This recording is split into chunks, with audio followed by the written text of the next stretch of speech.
Good afternoon, everyone. On behalf of the Red Brick Summit 2020, we welcome you all to the TRBS speaker session. This year, TRBS has gone virtual, and we are extremely honored to host Mr. Mukesh Bansal, co-founder Myntra and CureFit, as our next speaker in a fireside chat with Mr. Jatin Chaudhary, who is the co-founder of EachEye Network. EachEye Network conceptualizes and organizes engaging entrepreneurial programs to help fellow entrepreneurs connect, share, and collaborate. Mr. Mukesh is a technology entrepreneur with almost 2 decades of experience working with high-tech consumer internet companies. After BTech in computer science from IIT Kanpur and working across engineering, product management, and leadership roles for 4 different early-stage tech startups in the Bay Area, he founded Myntra in 2007, which became India's largest online fashion retailer. He has also co-founded CureFit in April 2016. Since then, the company has raised a total of $400 million of funding and acquired Cult, Thousand Yoga, and Fitness First. Mr. Mukesh, through CureFit, has been instrumental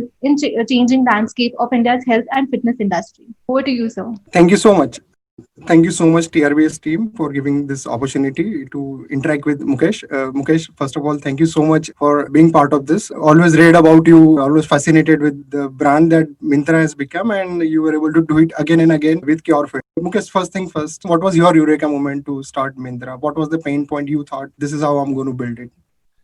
Yeah, I think it was actually a series of Eureka moments. And actually, before I get into that, good afternoon, everyone. Very excited to be on this forum. I think it's heard great things about the Red Brick Summit and happy to be able to participate this year virtually. Hope everyone is keeping safe and looking forward to interacting all of you guys through this virtual forum. So Myntra, I think it wasn't, Jatin, a particular Eureka moment per se. I think in many ways, even before starting Myntra, I was working for a bunch of these startups in Bay Area. And even back then, I was searching for eventually starting on my own. I had few failed attempts in between where I tried to do something, sometime part-time, sometimes short-term, but wasn't really ready. Even Myntra, as some of you may know, we initially started as a online personalized player. In fact, IIM Ahmedabad was one of our customers in those days. In the personalized space itself, we tried various business models. We tried B2C. Internet was very small. We tried B2B, which was very difficult. We tried offline retail. I think in 2010, I think through a kind of chance meeting with Reebok, who were looking to do personalized IPL team jerseys. That is first brush with fashion industry for Myntra. I think that went really well. That led to a contract with Nike for the World Cup in 2011, which was also a big breakthrough for us. And through those engagement around Cricket World Cup, IPL teams, we become aware of the enormous possibility for retailing online fashion. So I would say it was a series of discoveries along the way, and the willingness to change and pivot, which eventually in 2011, 4 years after we started, landed up as becoming an online fashion retailer. Awesome. Thank you so much. There are a lot of early stage startup founders and students who are watching this conversation. So sometimes they have a great idea, they feel that they are competent, but they struggle to build a team. Or how do you go about it? So in your case, how did you get that founding team in Myntra, which believed in after 4 years you got a little great success? Yeah, I think in a lot of early years in many ways are all about hustle, right? So I think hustle also means hustling about initial team members, etc. When you're just starting out, when all you have a vague idea, an idea itself may undergo a change, as we have seen in the case of Myntra, and obviously very little capital and so on. So I think the whole question of founding team, it's very important as well as tough. Ideally, if there are people you have worked with in the past, you have some shared history, so you understand each other, respective strengths, weakness, how whether you get along well or not, and if you have conflicts, how do you resolve those conflicts? You have some sense. I think starting with someone familiar is great.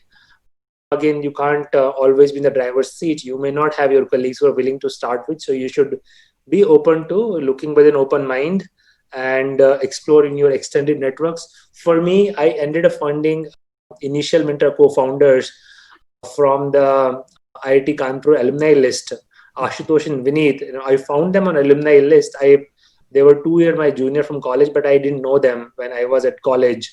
So it was just, and this was after my first 2 co-founders backed out. So we were all in US, and 2006 we agreed that we'll start something in 6 months, move to India. And when it was time to move back to India, for some reason, both of them decided not to move back. And I ended up moving here alone with no co-founder. But I was talking to a lot of people and started working with Ashutosh and Vineet to develop initial prototype version of the Myntra website. And few months into it, I felt we were working well and we had similar value system, etc. So I ended up asking them if they will join as co-founders. So yeah, I think it could be, and sometimes things don't work out. So even if you start with a co-founder, if 6 months into it, a year into it, if things are not going well, you should be open to having a difficult conversation, and if needed, even part ways. So if you're lucky, you end up with great co-founders on day one, but sometimes it may take a few years as well, and that's equally fine. Correct. You mentioned that you worked with few startups in Bay Area and then before starting up Myntra. So how has that experience helped you in building Myntra, or anything specific you picked it up? Yeah, I think the experience was enormously beneficial to me. So my first foray into entrepreneurship was in 99 when I was 23-year-old. I tried to do something, but I was totally out of my wits. I really have no idea how to go about doing one, and we folded in just 3 months. So after that, I ended up working with 4 different startups. They're all very early stage. So I managed to see a lot of the startup life cycle, all the good stuff as well as bad stuff, founder dynamic, investor dynamic, business model pivots, and so on. So by the time I started Myntra, I feel I had seen it all, gone through a lot of things, although not as a co-founder, but from the sidelines. So in early years of Myntra, there's a lot. I was able to look back into my experience working with startups and apply those learnings into how we are shaping a Myntra journey. Other thing that I benefit enormously from my Bay Area experience is the whole emphasis on building a unique culture based around values of equality, meritocracy, transparency, empowering everyone in the team, which is very deeply prevalent in Bay Area. I won't say it was always the case in Indian companies who tended to be very hierarchical. So from day one at Myntra, we've tried to build a Bay Area like tech culture, I would say. But now, fortunately, a lot of companies have adopted similar values, and CureFit, I think, we're able to take one level beyond that with a lot more experimentation around culture side. But yeah, I think there are obviously a lot of people who are able to make startup journey work as a first-time entrepreneur. But in my case, the hindsight of having worked with startup for 8 years was quite helpful, I think, in shaping my journey. Correct. So 2011, you mentioned about, World Cup was a big boost for you, and you scaled up really well. So was there any specific choices you made that made you more successful, or what happened that suddenly you were in a growth trajectory? Yeah.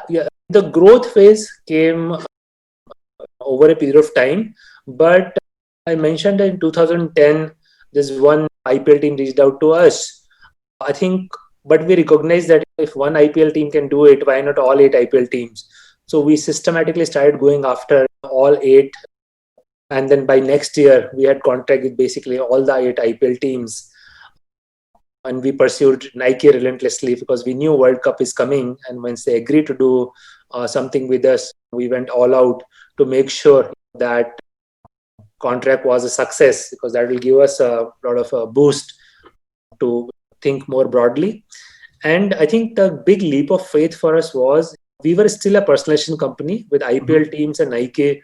We were retailing team jerseys with personalized name and number at the back of the jersey, which is good product. But I think somewhere we recognize that people who are buying these jerseys are potentially a buyer for the overall apparel catalog from these brands, apparel, footwear, etc.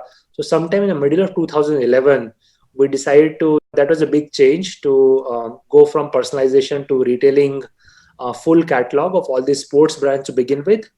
And once that realization sank in, we thought about it for a few months, started making small changes, but we also realized that we can't have feet in 2 boats simultaneously.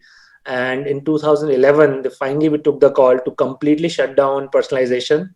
That was a pretty significant call. In many ways, it was acknowledgement to the fact that in whatever we worked for last 4 years has not worked out. It was a very small niche business. So we wiped all that clean. Last our 2 rounds of funding have happened based on the previous business model, etc. Must have So been in very many difficult ways to it was communicate. sorry. It must have been very difficult to communicate to the investors, or Yes and no. I think, see, when I tell the story, it sounds like it was happened overnight. It was through a lot of dialogue over many months, and investors can also see the potential, the success we've seen with IPL jerseys, Nike jerseys. There were some big fashion retailer around the world which were taking off, like Zappos and Zalando and so on. So the investors have the backdrop. I think they had the confidence of team that whatever we are doing, we are executing well. So it was a prolonged dialogue, I would say, but in the end, all investors were very supportive. In fact, they put in a lot more money after we decided to make the change. And then after basically 4 years of learning and bouncing around and so on, eventually we were at the right place at the right time. We talk a lot about it being at right place at the right time, but it's not necessary. You end up right place at the right time on day one. Sometime it may take 2 years, sometime 4 years, sometime even longer. For us, it's 2 years, but then we finally were in the right category at the right time when the e-commerce was taking off, and Myntra immensely benefited from that. correct. And a lot of people say that for an startup ecosystem to grow, there has to be successful startup exits. And on the other side, and startups are like your baby, so you are very protective about it. So, what was the thought process behind selling it to Flipkart acquired it? What was your thought process?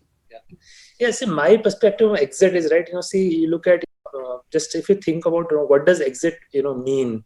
See, first of all, the day you start taking money from investors, you obviously need to give them an exit, whatever your time frame may be, 5 years, 10 years, and exit can happen through a variety of ways. One investor can sell their share to some other investors through secondary sale. You can go public, so they have the opportunity to sell shares in the public market, or you can get acquired. So I think the day anyone starts taking money from angel or VC, you have to be clear that one day you will find exit for at least your investors. That's the whole reason why they're investing in you. So that for Myntra, that eventually there will be some exit was never a question. I think our default plan would have been to become a profitable company someday and go public. But then you also look at the landscape, it's out like a chessboard, how it is evolving. And 2014, the way things were shaping up was Flipkart was obviously by the time enormously successful company as a horizontal retailer. We were doing very well in fashion. Amazon was getting very serious about entering e-commerce in India, and Flipkart and Myntra had a lot of common investors as well. So I think the thought came up that if we join forces, can we together be much larger and much stronger player in the Indian e-commerce?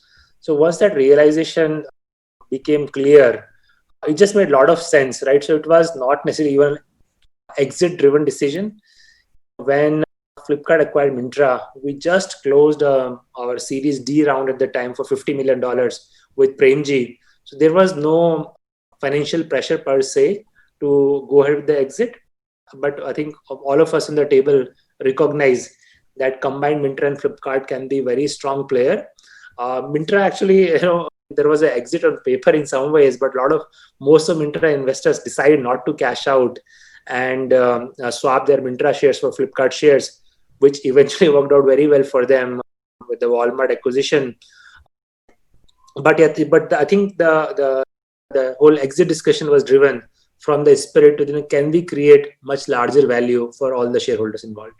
Correct. And you remained with Flipkart for a couple of years, and that's right. Yeah, I was for a couple of years. That's right. In fact, I got pretty deeply involved in Flipkart. It was an enormous learning experience for me.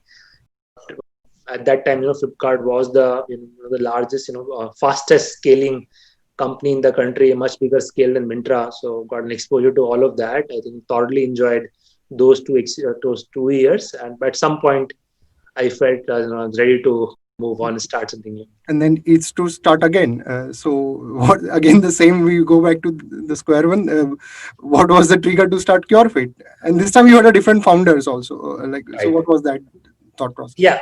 So, I think the genesis of that is, this is, I realized even during my Bay Area days. So I don't approach entrepreneurship as a one hit or miss career choice. I feel like any other. If you're a banker, you are typically you're going to banker for a life, yeah, or if you are a consultant for a life, right? You grow through the ranks, you learn tricks of the trade, you get better over a period of time. I think entrepreneurship is no different for me. I recognize from early on that for me, entrepreneurship is the career choice I am making, which means in one way or other, either I start or join an early stage company, I'll be around an entrepreneurial setup. And when one journey comes to an end, I'll join next. So that's why in Bay Area, when two of them startups I work for, failed in a row, I didn't even think, much about whether I should apply to a large company. I joined a third startup. And so for Myntra also, it was very clear to me that whenever Myntra journey comes to an end, I will start on my own. I think same is true for CureFit. My intention is definitely to work here for next 10 years and try to make CureFit into large digital health play. But whenever, for whatever reason, if the journey comes to an end and still have energy left, I'm pretty sure I'll be exploring doing something else again. So talking about CureFit, like you have different founders this time. So Right. How did you convince them, or what was like you together came up with an ideas? What was that story? Yes, Ankit and I work very closely at Flipkart. In fact, most of my 2 years, we overlapped quite closely. He was the chief business officer there. We collaborated on a number of things on a day-to-day basis, gotten to know each other quite well over those 2 years. And he also had been at Flipkart for a very long period of time. So around the same time, when I was thinking of moving on and doing something, he was in a similar space. He was thinking about starting on his own. He had enormous passion for sports and fitness. I have personally always been to health and fitness, so we had the common interest as well. So we first moved on from Flipkart. We didn't know at the time we'll go to start together, but we just started hanging out together, brainstorming ideas and discussing things. And within few months, the at least initial idea of CureFit evolved, and we agreed to join hands and give this a shot. And here we are, 4 years down the line. And CureFit has a very diverse set of products. So how do you go about picking up which domain to go after, and how do you go about scaling that up? I think domains for us are very easy. It stems from our vision.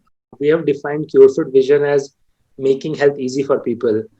And the reason we have that vision is our core insight about the company, even from day one, was the fact that there is a lot of people are interested in healthy lifestyle, but people struggle with healthy lifestyle because health is it's not about doing one thing. It's not like you can just go to gym and then eat anything, or you can ignore your sleep.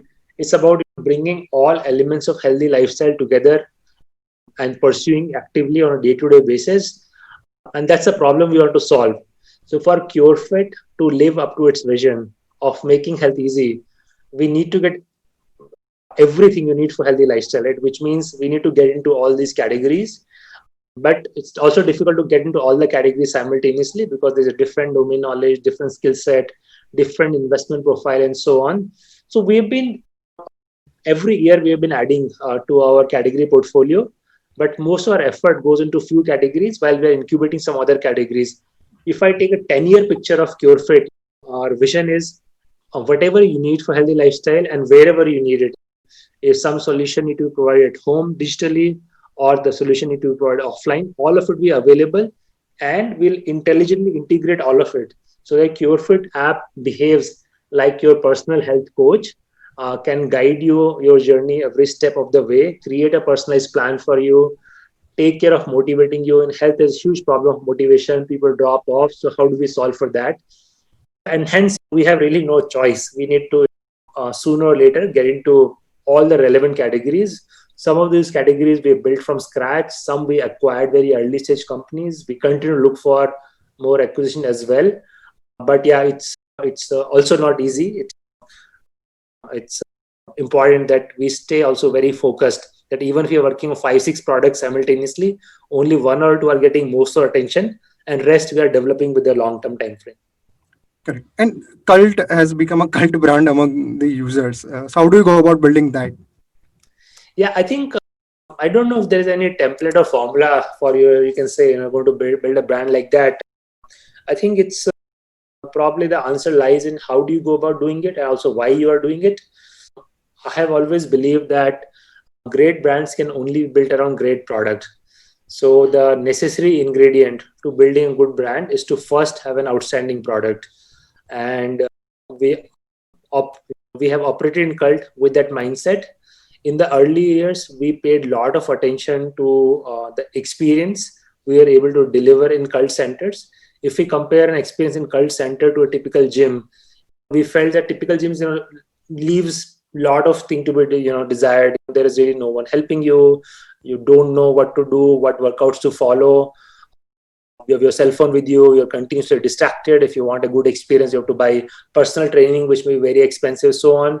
So from day one, we focused on how do we create an outstanding experience. So once you walk in the class for 50 months, you have great experience. And even before you join the class, in the class booking experience, after the class, we have very rigorous rating system where we get huge amount of data about what happens in a particular class, and then a lot of processes at the back end to analyze that data, take corrective actions. Over a period of time, we have developed a lot of automation and backend system to manage the entire Cult experience. And over a period of time, because the experience is so consistent and it either meets or exceeds customer expectations, people start telling each other about the experience. If someone has a great class, the next day in the office, in their home, they will tell other people. And then that's how the brand builds. We have been actively measuring NPS, with Net Promoter Score, which gives you feedback about how likely people are able to recommend your product to their friends and family. And we have done a lot of things over a period of time to make sure we have high NPS. And if that, and I think another important thing for being a good brand, I think, is to be authentic. So Cult, we were very clear that the objective of Cult is to make fitness fun and easy. And we have worked relentlessly to deliver on their value proposition, whether it meant introducing new formats, varying our formats, keeping just things fresh and interesting for people. So as a brand, if you stand for something, you are able to deliver that consistently, and your product experience really stands out. I think more often than not, it will add up to a outstanding brand. Correct. And just in that, you have very vocal consumers who will go all out on social media talking about their experiences. Right. Sometimes what happens in a case where their experience is not good and they are influential? So how do you go and tackle that situation? Yeah, I think it's a massive asset to have vocal consumers, which means if you're doing something right, you'll hear about it. If you're not doing something right, you are hear about it. So as a brand, knowing what customers might be struggling from is infinitely better than not knowing. And so we have a pretty solid customer experience team, social media team. We track all these conversations, what customers say about us. And whenever they flag something, we just act on it right away. So in some ways, customers are working with us to make the product better. And, a big reason of, why Cult is what it is. It's because of this active voice from consumers. And I also almost collaborate with customers to figure out what's working, what's not working, how to fine tune, what may be working today, may not be working 1 year down the line. And customers are the first set of audience who will let us know that, as long as we are listening and reacting. And over a period of time, customer also realize that this brand listens to them. And if they hear any grievance, we take that into cognizance and take corrective action. So yeah, I think we've been very fortunate that our customers are so vocal and willing to engage with us. And I have one more question, and then we'll take some of the audience questions. So there is this thing going on in Made in India for global audiences. There are a lot of examples of B2B businesses, SaaS businesses. Yeah. You recently launched the international app for your business. How has been the response? What is your long shot goal from that? Yeah, see, our vision from day one was to build a global digital health company. One of our initial thesis was that in the decade of 20s, digital health will play a very big role in people's life. If you see the wearable devices continue to grow, there's a lot of digitization of health that's happening. A lot of stuff is happening on gene sequencing, now microbiome sequencing. We're just learning a lot more about how the human health works and what are all the data around it. So using that, a lot of interesting solutions will be possible. So we always aspire to get to that point where eventually we are, among global digital health players. We started from India. We felt India market is in somewhat protected, not many big global players, huge market. We can innovate here, establish a product, but the intention was always to go global. I think this year we are seeing our initial traction for our digital health play. We felt confident that we can start to at least foray into international market. We last year we started doing that with the offline model in Dubai, but now this year with the pandemic, our focus shifted to a lot more digital first in nature. So we launched our beta app in US. We have about 50,000 users there. It's very early days. We are still learning and figuring out how do we make our solution relevant for US audience. It is different market, different expectations. A product is also work in progress. So the idea is over next 12 to 18 months, we'll just continue to learn, keep refining and fine tuning product. But hopefully a couple of years from now, we should be a significant player in the global digital health space as well. Brilliant. Thank you so much. We'll take some audience question, then I'll come back with my series of questions. Abhin? Good evening, sir. So we have received quite a few audience questions today, but due to the paucity of time, I will be taking only a few of them. So the first question goes like this. So the question is from Gauri. It says that a lot of startup founders are Flipkart alums. So what experience during your Flipkart tenure do you think was responsible for this trend? Yeah, no, I think we've seen a lot of startup come out from I think various alumni from I can think of many companies, definitely from Myntra and Flipkart and InMobi. I think it's similar to what I was saying earlier. When you spend time in startup, you get a first-hand view of what a startup life is, what kind of ups and downs you go through. You get opportunity to work closely with the founder, sometimes the investors in early stage company. So I think it's a huge learning experience. And it's not like startups are only built by founders, right? I think a lot of early stage employees also play a very big role. People get empowered, they get a lot of autonomy. And I think a startup experience can, help people understand what startup life is all about. Some people may like it, some people may not like it. When people get their breaks within a startup environment and you are able to make the most of it, it can also boost your confidence. So when you are going to start on your own, you are ready what to expect and you have some past success under the belt.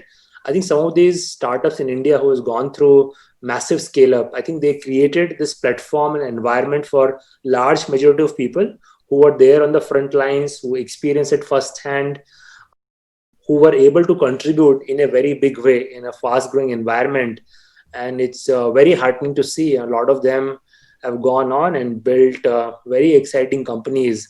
And I very strongly believe, I followed that path myself, that to prepare for a career in entrepreneurship, if you are ready and to start on your own, that's great. More power to you.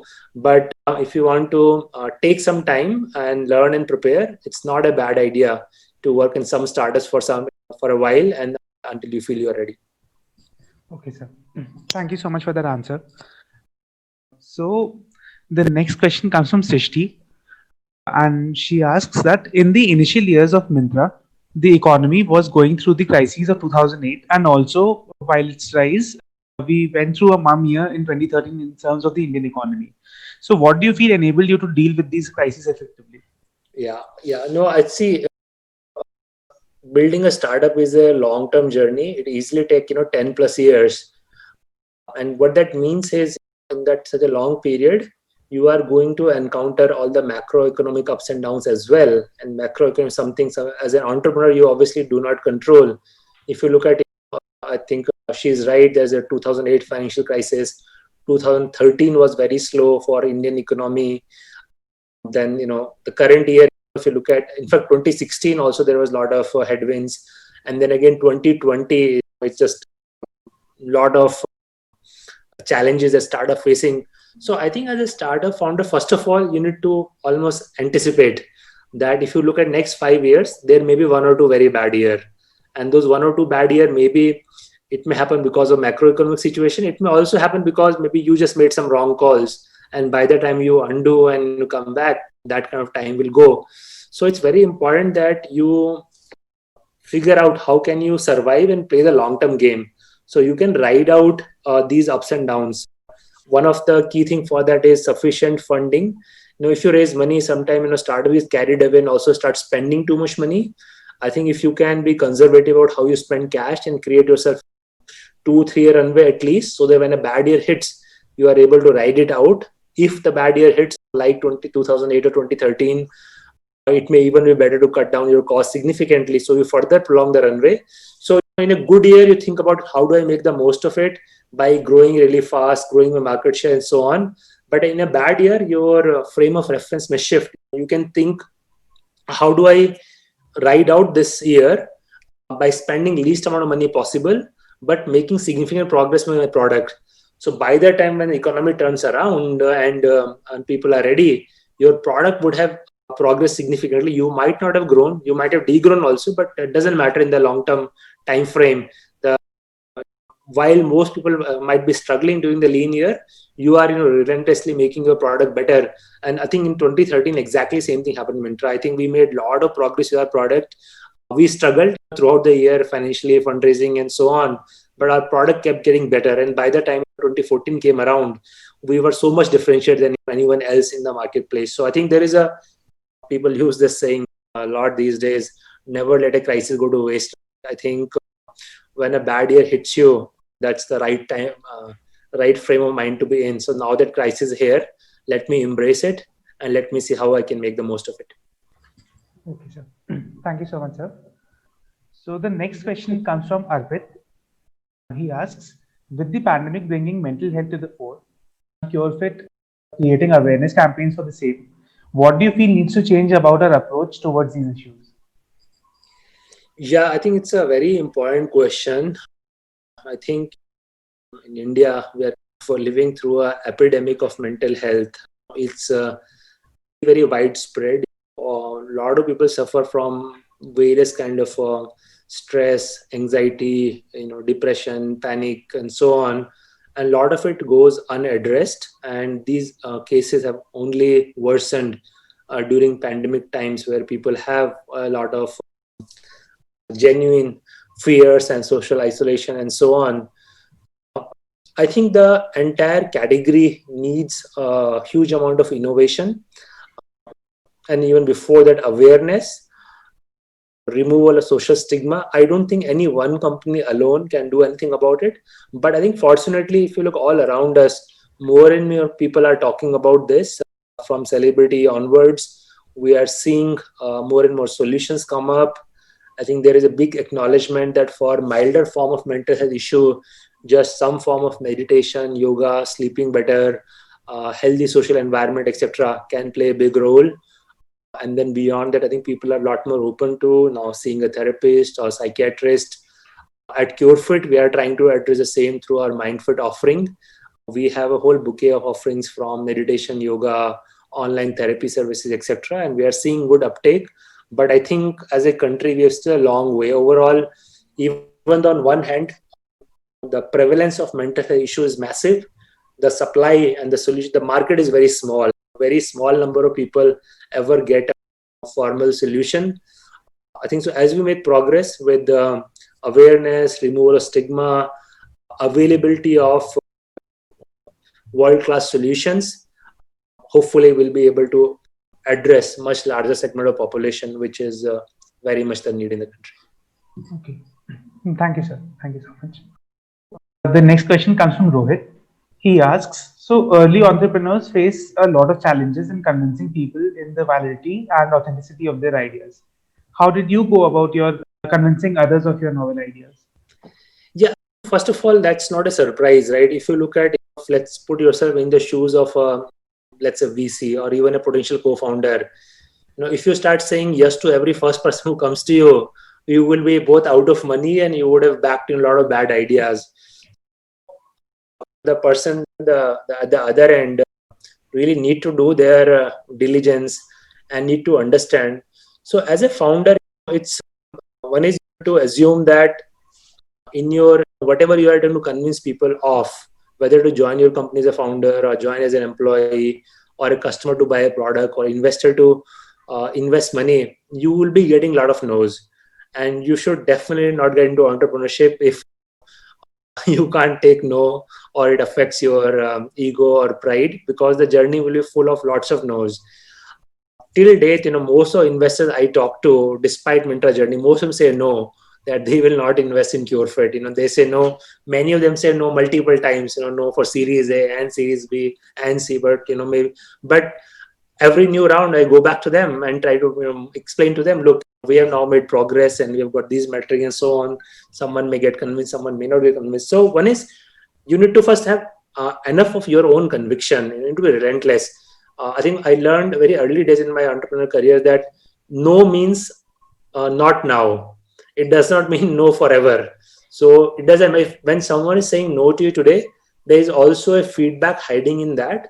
If you probe layer below, people will be more than happy to tell you what their fears are, concerns are, what validation they would like to see. And that's a phenomenal feedback, because what they're also saying, if you address these things, then I may be interested. And so every time someone says no, if you can take that as what is the real feedback behind it, and then decide whether you want to work on that feedback or not. See, you may have people, of course, have different opinions. The feedback may also be all over the place. You also don't want to be reactive and work on everyone's feedback. So that's where your vision and your own conviction comes into place. If you are clear about what you want to do, you should just acknowledge that people may not understand for a while, and every time you receive no, you just process it and see, is there feedback that you want to act upon. I like what Jeff Bezos says, right? He says an entrepreneurial career, it requires a willingness to be misunderstood for a long period of time. And many ways, Amazon journey has been like that for many long years of their journey. People have been writing off, and it must have been difficult to be an Amazon insider. But I think Bezos and his team, they were comfortable with that. I think in many ways, startup journeys are like that. People may not understand you. You need to feel comfortable in your skin and have conviction for what you're trying to do. And if you're relentless, eventually you will see people start joining hands and supporting you. Okay, sir. Thank you so much, sir. That will be all from my side. I'll call Jatin sir to take up again. Yes, I am coming back for the last part of the program. So one of the thing, everybody had great plans in early 2020, and then the pandemic happened. Mukesh, in your case, like in March, April, what was your initial thought, how to come out from this situation? And this is October 2020. What is the situation now? Yeah, I say in my case, fortunately, as you mentioned earlier, I've been around startup for nearly 20 years now. So gone through a lot of cycles, have seen lots of ups and downs. So I would say, obviously, no one is ever prepared for a crisis of this magnitude, but somewhat ready. I think very early on, we decided that this is a once in a lifetime kind of crisis. It requires a decisive action. We were, one of the first companies actually in the ecosystem to have significant cost reduction measures. We also got a lot of flack for that, but I think it was the right thing to do. It allowed us to very closely look at business model and ask the same question: how do we make the most of this crisis? I think two things have emerged for us from that. One is the digital has emerged as a huge opportunity for CureFit. We launched our digital offering in April itself, less than 1 month after the pandemic started, and it has grown significantly. And that's what's given us confidence to even try in US market. Second thing, we recognize that even though offline fitness centers are struggling for now, it's a great opportunity for us to consolidate and expand our footprint. And we are now pursuing that opportunity significantly. So I think it's first and foremost, when a crisis hits, just acknowledging that there is a real crisis. You can stay in denial for a while. You can wait for things to turn around, and you're losing a lot of precious time. Once you acknowledge, like very impartial assessment of the situation, there are things you might have done in the past, might have worked really well. You may feel very emotionally connected. But when the world has changed, the rules of engagement has also changed. And being able to take, so we shut down many of our businesses as a result. We restarted new businesses. So we took those bold calls, and there is always heartburn involved. bold calls are called bold because they're never easy, and not everyone is always happy with those calls, but you have to be willing to that. And as a result of that, now I think we have significantly expanded our runway. We've created some new opportunities that didn't exist as post pandemic, and we are now raring to go, and we feel we'll emerge as a much stronger company after the pandemic than we were going into it. Awesome. People find it very difficult to find time to read a book. You've written a book while running a business which has also multiple divisions. So, what was the idea behind starting writing a book? Yeah, I think it's probably, I've always loved reading books. It's my way of winding down and absorbing new ideas. A lot of these authors take many years to research a topic, write about it, something you can read in 5-6 hours. I think that's enormous luxury to be able to benefit from someone's many years of life experience. And I have been at the receiving end of that benefit for last 20 years. Many books have had a lot of profound impact on my outlook in life and things, some lot of practical implications. So I think I would say it's a kind of love of reading eventually led to trying my hand in writing. One topic I have been interested in for a while is the topic of how do we make high performance happen, right? Both for me personally as well as a leader of a team. You're also asking this question about your team members. So I've been studying this whole area of performance optimization. The science, what does science has to say about this? What does ancient wisdom has to say about it? A little bit of my own practical experience and observations. And after studying it for a long period of time, when I felt that at least I understand some parts of it, and I thought it'd be nice to be able to share that with larger group of people. And that was the genesis. I think when the book is done, it sounds like a lot of work, and in some ways it is. But for me, it just boiled down to be able to write for half an hour to 1 hour a day. If you are serious about a project, finding half or 1 hour is never that difficult. And if you do it for 1 or 2 years, you can end up with a book, which is what I did. Awesome. I have a rapid fire questions, but this is one question that I keep on asking everybody. So, entrepreneurship is roller coaster, right? There are ups and downs. You've seen more ups and then downs. But what was that lowest time in your entrepreneurial journey, and what did you do to come out from it? Yeah, I think lowest point for us was sometime in 2013. We were basically in Myntra journey. We ran out of cash on nearly, I think still remember in October, we made the payroll. November, we were not sure. We really didn't have money in the bank. And it was a set of frantic activities. We were trying to convince last ditch efforts among various investors, etc. And fortunately, one of Myntra investors, agreed to bail us out through some bridge financing that gave us a 6 month of cushion. And then in those 6 months, then eventually we were able to raise financing round with Premji, etc. So that was pretty nerve wracking. It would have been if that didn't happen, I'm pretty sure most of might not have heard about Myntra or definitely would not have remembered by now.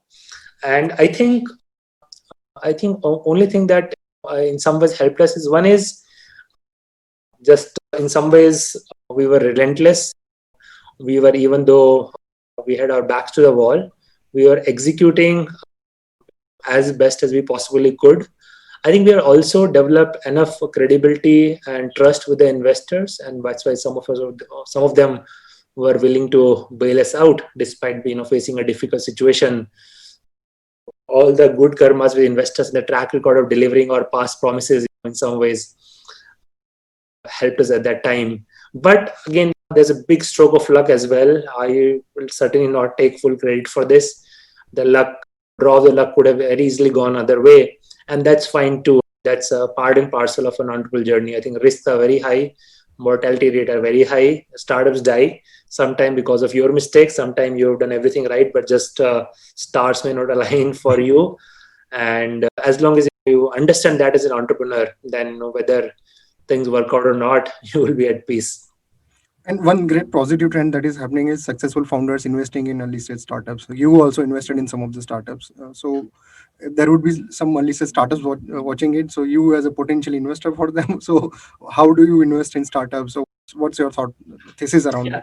Yeah, I think I'm not a very active angel investor. I do very few deals, a larger amount, and with deep commitment. I think what I look for is, again, I think this is a quite cliched, but I think the founding team, their vision and passion is paramount, especially in early stage, because ideas will keep changing. You can't really bet too much an idea.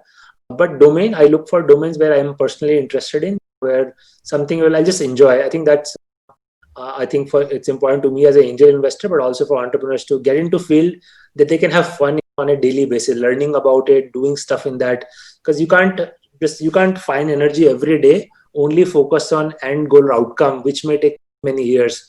So the actual act of working in that domain should give you a lot of joy. So I look for that, and then I look for if there is a unique angle that initial startup team has come up with.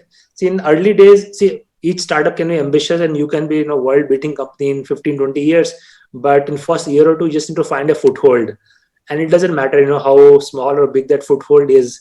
So I look for that, how will these people find their first 100 customers, first 1,000 customers? Will they be able to make the differentiation count for the initial set of customers? These are some of the 2-3 things that at least are guiding force for me to decide.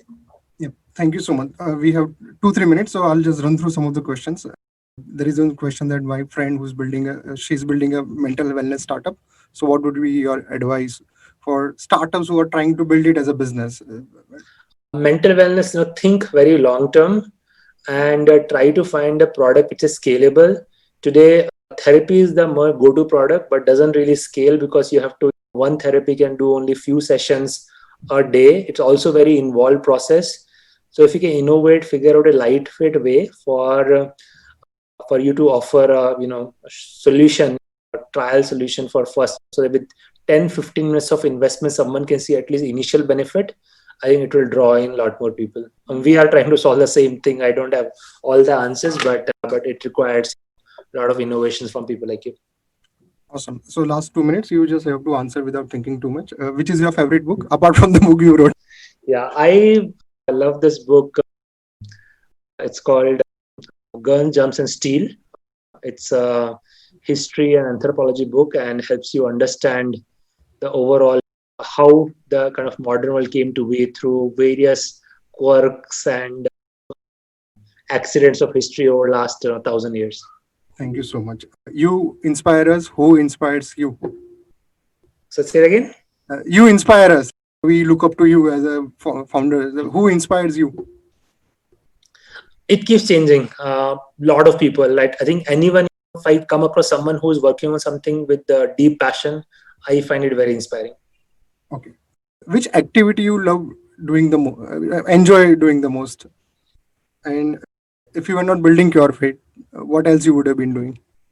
Yeah, I would love to be in a university, in an academic position. I think I'll enjoy that the most. So Abhin and the team, do reach out to Mukesh again.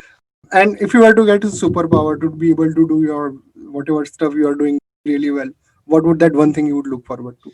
I think I have found the superpower. I think superpower is just healthy lifestyle, investing to fitness. I think it gives you enormous energy, focus, longevity for doing things. So I think, I can't do what I do without fitness being an integral part of my life. Awesome. And if you were to describe your entrepreneurial journey in one word, what would that word be? Long term. Just think very long term. It's been 20 years for me and I'm thinking of next 20 years. Awesome. Thank you so much, Mukesh. Abhin, now time for you to do the closing remarks and the team. Sure. Thanks, Jatin. So on behalf of the entire TRBS team, we would like to thank you for taking time for us, sir, and sharing your journey as to what went into building Myntra and CureFit and your future vision. From the talk, the couple of things that have stood out for me from the many amazing thoughts are that to build great brands, you need to have a great product, and that no means now and not forever, and one needs to be relentless. And I'm pretty sure that our audience has also gathered a lot of amazing insights from the conversation. Of course, as Jatin sir mentioned, you've inspired and have been a role model for hundreds of entrepreneurs, and we hope that this talk also inspires many more. We would also like to express our gratitude towards Jatin sir from ECHI Networks. Thank you, sir, for the amazing questions. Really loved the rapid fire questions, frankly.